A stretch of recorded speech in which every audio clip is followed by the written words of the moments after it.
आप इस वीडियो को ज़्यादा से ज़्यादा शेयर करें और यूट्यूब पर जाकर हमारे चैनल को सब्सक्राइब कर लें, फेसबुक पर जाकर भी फॉलो जरूर करें।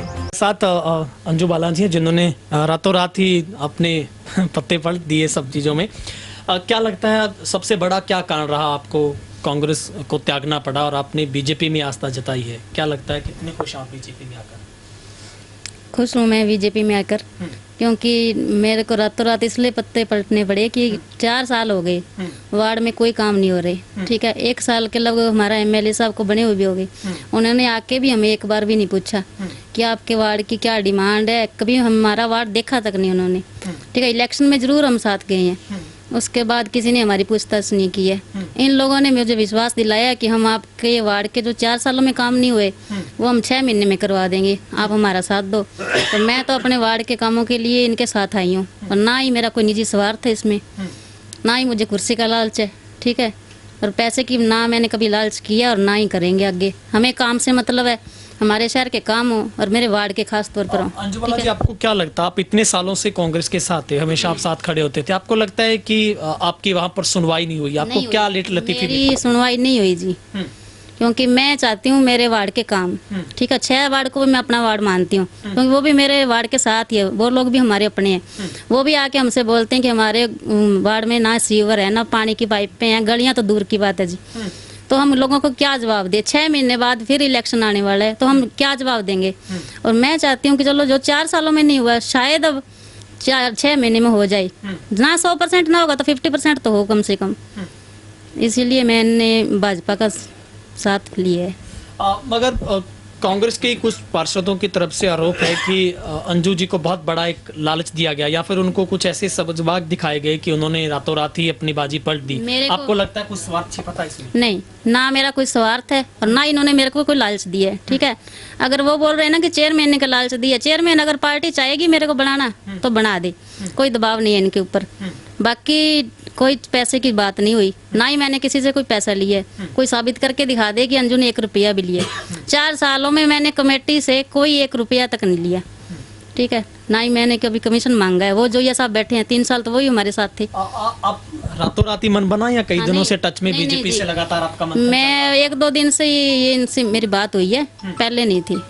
आपने कोई शर्तें भी रखी होगी बीजेपी में आने के लिए? आपकी कुछ शर्तें हैं? नहीं, मेरी तो शर्त यही है जी कि मेरे वार्ड के काम हो जाएं। ठीक है, और 6 वार्ड के भी कुछ 100% ना हो तो 50% जरूर होने चाहिए। और शहर के भी काम रुके हुए जो काम है वो हो जाए तो अच्छी बात है, क्योंकि हमें दोबारा जनता को जवाब देना है और जनता में जाना भी है।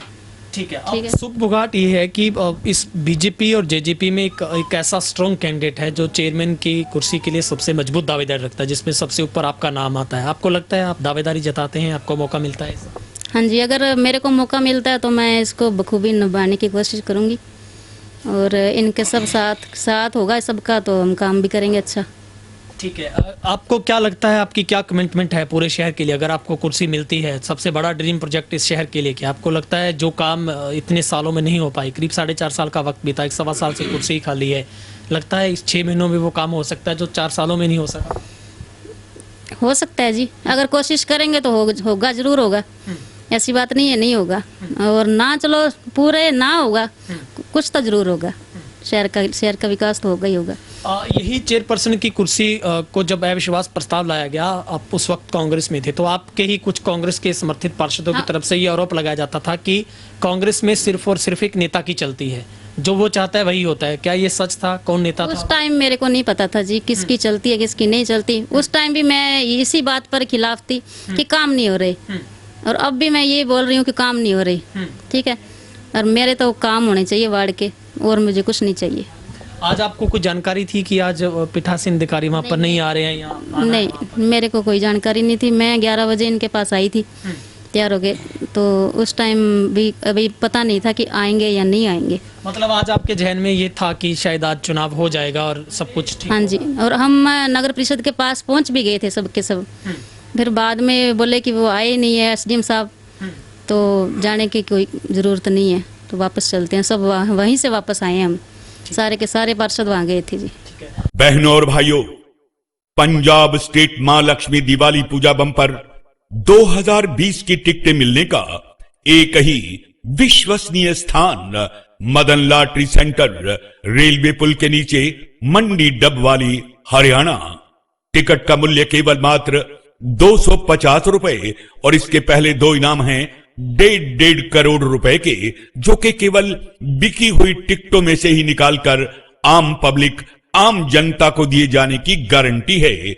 दूसरे 5 इनाम हैं 10-10 लाख रुपए के, तीसरे 20 इनाम हैं 2.5 लाख रुपए के, चौथे 20 इनाम हैं 50-50 हजार रुपए के, पांचवें 20 इनाम हैं 20-20 हजार रुपए के, छठे 400 इनाम हैं 5-5 हजार रुपए के, सातवें 4,400 इनाम हैं 1-1 हजार रुपए के और आठवें 1 लाख इनाम हैं 250 रुपए के।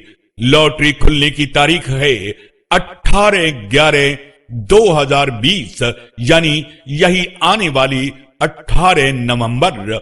आप चाहें तो लॉटरी का ये टिकट घर बैठे बिठाए डाक द्वारा भी हमसे मंगवा सकते हैं।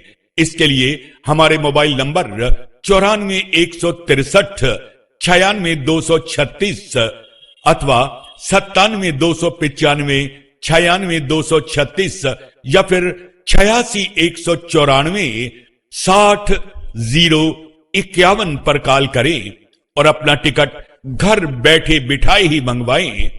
और अगर आप अपनी टिकट के पैसे पेटीएम द्वारा देना चाहें तो हमारा गूगल पे, पेटीएम और व्हाट्सएप नंबर है 9416396623।